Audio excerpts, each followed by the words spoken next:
All right. Good morning. So we've got a couple questions. We're going to answer those real quick before we head out for the day. Um, Hopefully, it sounds all right. The neighbors running a wood chipper. Going on day 3 now, and showers running behind me. Um, so we got F Stop 500 channel. They had actually asked 2 questions that I didn't see, and then I saw them last night, and then this one. So their first question was about roll up doors and wanting to keep the shop area cool. I believe it said cool. We'll just say climate controlled because we don't know where you're at. Whoever's watching this, so down here we want it cool. There's other parts of the country right now where you got all the cool you want. So yes, if you, I personally, if it's in the budget, I would do an insulated door. If I'm wanting to climate control the area, I would just order an insulated door from the beginning and go that route. The next step down would be to order a regular garage door and then insulate it yourself. That would likely be a little bit cheaper option. And then the third option is, the roll up, the chain hoist roll up doors. Yeah, they got the gaps around them. Um,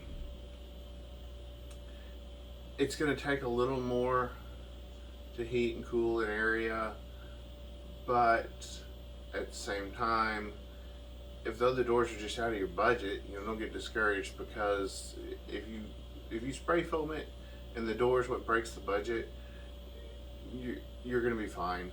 Uh, you'll have a little bit of a draft around the door, but you'll be able to keep the temperature in a comfortable level.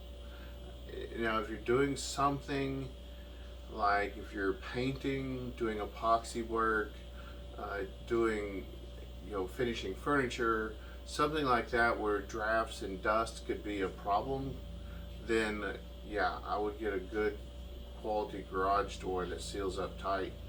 Um, I wouldn't use the chain hoist doors in those situations, because the one project, having to sand it and redo it, could be the cost difference in a door, depending on what the project is. Some epoxies and things are very expensive. Tables, some of them can be thousands of dollars in finish. So that answers that question.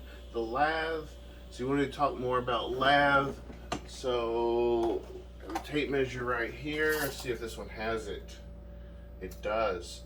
So obviously 16, 32, 48, our 16-inch on centers are red. They're go to 19, just past 19 inches, and you will see a black diamond. And then the next one is almost 38 and a half. And then we're about 57 and 5/8. So there's 3 different spacings that you can use for studs or lathe or whatever. 16 is the most common, uses the most material, but you get the most attachment points. 19, that black diamond on the tape measure, is another spacing, and that's a spacing that works for a 4x8 sheet of whatever.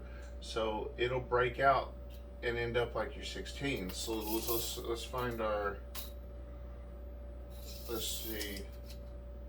I've always been told that one did not break out there. Let's go to 8 foot and see where we're at. We're just before 77.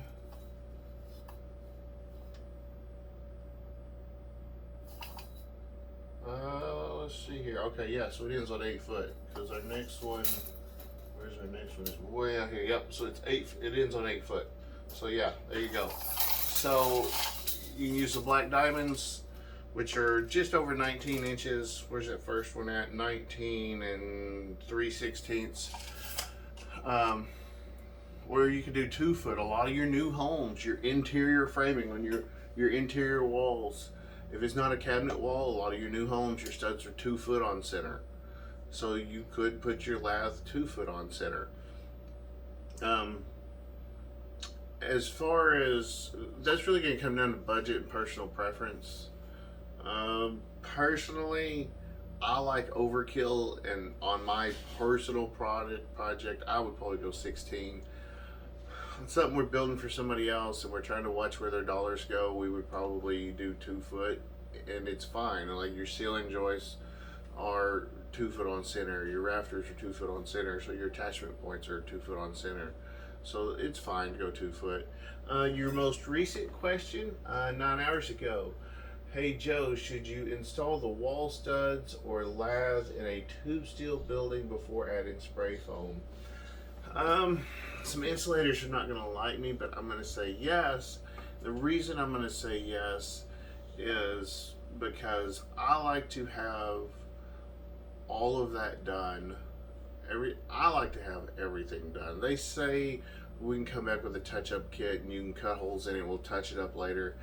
I don't like that. I like to run all of my trades, electrical, plumbing, HVAC, framing. I like to have everything done and then spray it and never cut a hole in the system. That's my personal preference.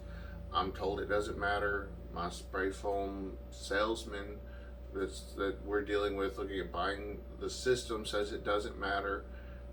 I still personally think if you never cut a hole in the original system, it's better.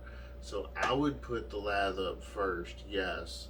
The other reason I would put the lath up is because as they're spraying, if they get some on those metal poles on the face of them, then that could be a pain to clean off.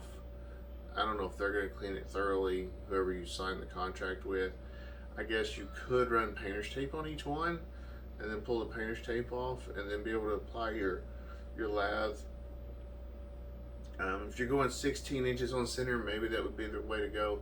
2 foot on center, they got enough room to get in there and spray it. They'll just spray each compartment and they'll go up to the next one, they'll spray it and work their way up through. So if you're doing 2 foot on center, I would definitely put my lath on before the spray foam. The other thing with that is the spray foam's going to expand out to the back of that lath and grab onto it, and it's just going to strengthen everything just a little bit more, where you're not going to get that. The lath may be touching the spray foam after the fact, but it hasn't cured and adhered to it, so there's not a mechanical fastening there. It's just touching, so there could still be movement and flex. So that's my answer on that. Thanks for your question, and I hope it helps.